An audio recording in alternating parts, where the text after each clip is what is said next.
Hello students, I am Nadeem Khan and you are watching my YouTube channel. Students, आज हम class 10th का एक और chapter explain करने वाले हैं और बहुत ही इम्पोर्टेंट चैप्टर है। तो स्टूडेंट, शुरू करते हैं इस चैप्टर को। आज का जो चैप्टर हम शुरू करने वाले हैं, इस चैप्टर का टाइटल है द सरमन एट बनारस। सरमन कहते हैं उपदेश को और बनारस जो कि एक पवित्र स्थल है। तो ये जो चैप्टर है एक तरीके से एक रियल अकाउंट है, यानी एक रियल लाइफ से ही रिलेटेड है। ये भगवान गौतम बुद्ध की लाइफ से जुड़ा हुआ है और जिसे लिखा है राइटर बेटी रैंसो ने, जो कि एक फॉरेन राइटर हैं। और इनकी एक बुक है वैल्यूज एंड वॉइसेस, और उसी बुक के अंदर काफी सारे चैप्टर्स हैं और उसी में एक चैप्टर है द सरमन एट बनारस, जो कि गौतम बुद्ध की लाइफ से जुड़ा हुआ है। जैसा कि आप जानते हैं, गौतम बुद्ध का बचपन का नाम सिद्धार्थ था और सिद्धार्थ का जन्म 563 बीसी में हुआ था और इनका परिनिर्वाण 483 बीसी में हुआ था। जैसा कि आप जानते ही हैं, सिद्धार्थ कपिलवस्तु के राजा शुद्धोधन के पुत्र थे और उनका पालन पोषण बहुत ही अच्छी तरीके से एक शाही राजकुमार की तरह हुआ था। जब वो 12 वर्ष की आयु के थे, उन्हें धार्मिक ग्रंथों का अध्ययन करने के लिए दूसरी जगह पर भेजा गया और इसके बाद 4 साल बाद वो वापस आ जाते हैं, क्योंकि 16 साल की उम्र में उनकी शादी कर दी जाती है यशोधरा नाम की एक राजकुमारी से।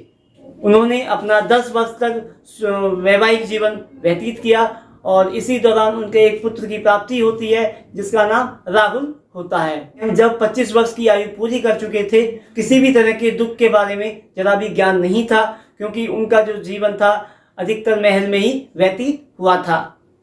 जब एक दिन वो शिकार खेलने के लिए वे अपने साथी चन्ना के साथ शिकार खेलने के लिए बाहर निकलते हैं और रास्ते में वो अलग अलग दृश्य देखते हैं। सबसे पहले वे एक बीमार व्यक्ति को देखते हैं। थोड़ा आगे जाने पर वे एक बूढ़े व्यक्ति को देखते हैं। उसके बाद कुछ और आगे जाने पर वे एक शव यात्रा को देखते हैं। उसके बाद अंत में वे एक भिक्षुक को भिक्षा मांगते हुए देखते हैं। इन चारों ही स्थितियों को देखकर कि सिद्धार्थ के मन के अंदर एक प्रकार का दुख उत्पन्न हो जाता है और सिद्धार्थ इन चारों ही दृश्यों को लेकर बहुत ज्यादा गंभीर हो जाते हैं और वो इन्हीं के बारे में सोचना शुरू कर देते हैं। सिद्धार्थ उन दृश्यों को देखकर मन के अंदर दृढ़ निश्चय कर लेते हैं कि वे इन दुखों का कारण जानेंगे और इनके बारे में ज्ञान प्राप्त करेंगे।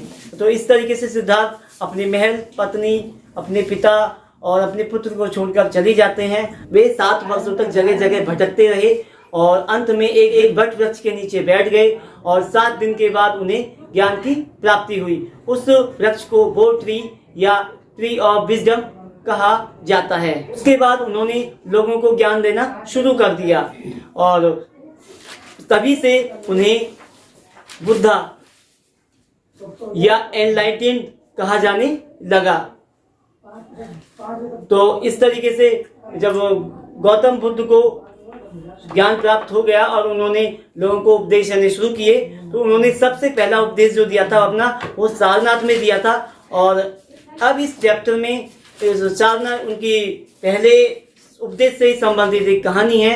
उनका पहला उपदेश जो था वो एक किशा गौतमी नाम की एक महिला से संबंधित था और भगवान बुद्ध ने इसी की कहानी अपने पहले उपदेश में उस समय के जनमानस को सुनाई थी।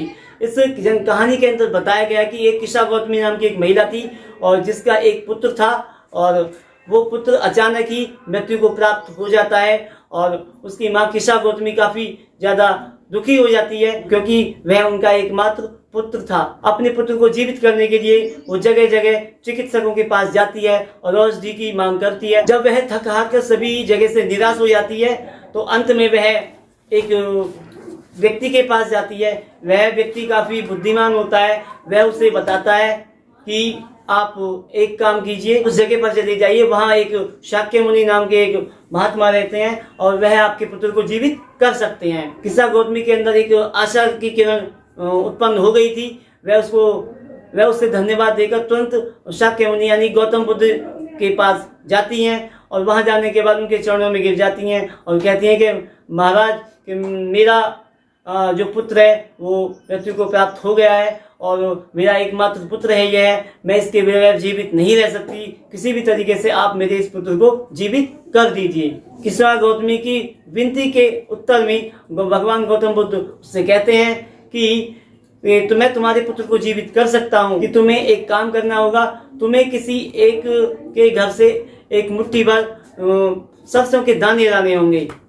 जैसे ही वो इस बात को सुनती है वह खुश हो जाती है, क्योंकि ये तो बहुत आसान काम था उसके लिए। लेकिन भगवान बुद्ध फिर उसके बाद आगे कहते हैं कि तुम्हें सरसों के जो दाने हैं मुट्ठी भर उस घर से लेके आने हैं जिस घर में कभी किसी व्यक्ति की मृत्यु ना हुई हो। वह महिला खुशी खुशी वहां से चल देती है। जब किस्सा गौतमी गांव में पहुंचती है और एक घर के बाद दूसरे घर के बाद तीसरे घर के बाद चौथे घर पूछते हुए सरसों के दाने मांगने शुरू करती है। लेकिन सरसों के दाने तो मिल जाते हैं, लेकिन उसे कोई भी ऐसा घर नहीं मिलता है जिसके घर के इंसान मृत्यु को प्राप्त न हुआ हो।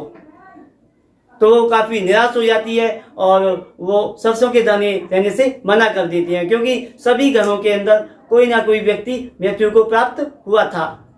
अंत में किस्सा गौतमी निराश हो जाती है और निराश होने के बाद वहां से चल देती है और चलने के बाद एक नदी के किनारे बैठ जाती है।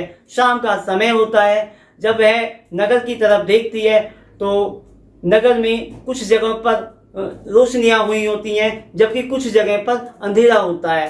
तो ऐसे ही ये अंधेरी और रोशनियां जो है लगातार जलती बुझती रहती हैं। तो उससे किस्सा गौतमी को आभास हो जाता है कि ये जो जीना और मरना तो संसार का एक नियम है। जिस तरीके से कभी उजाला होता है, कभी अंधेरा होता है, कभी फिर उजाला होता है, फिर अंधेरा होता है, इसी तरीके से एक व्यक्ति जब जीवित होता है, या कह सकते हैं हम एक व्यक्ति जब दुनिया में जन्म लेता है, तब एक समय के बाद उसकी मृत्यु भी निश्चित है। उसे सत्य का ज्ञान हो जाता है। इसके बाद वह वहां से निकल जाती है। अपने मन ही मन यह बात करने लगती है कि मैं कितनी स्वार्थी हो गई थी अपने पुत्र के अंदर, जबकि ऐसा कुछ नहीं है और मुझे अपने स्वार्थीपन को त्याग देना चाहिए। अंत में भगवान बुद्ध फिर उन सभी लोगों को जो कहानी जिनको भी कहानी सुना रहे थे उनके बताते हैं कि हमें कभी भी किसी भी चीज के प्रति ज्यादा लगाव नहीं रखना चाहिए। एक समय के बाद उस वस्तु का या चीज का अंत होना निश्चित है। हमारा जो लगाव है वही दुखों का कारण होता है और इसीलिए हमें अपने लगाव को, अपने विचारों को पूरी तरह से नियंत्रित करना होगा। अगर हम अपने विचारों को और मन को कंट्रोल कर सकते हैं, अगर नियंत्रित कर सकते हैं, तो हम सुखी रह सकते हैं। तो ये इस चैप्टर की समरी थी जिसे मैंने बहुत डिटेल से आपको बताया है। आई होप ये चैप्टर आपको बहुत अच्छे से समझ में आया होगा। अगर आपको मेरा ये वीडियो पसंद आया है तो इसे आगे शेयर जरूर करें। And thanks for watching.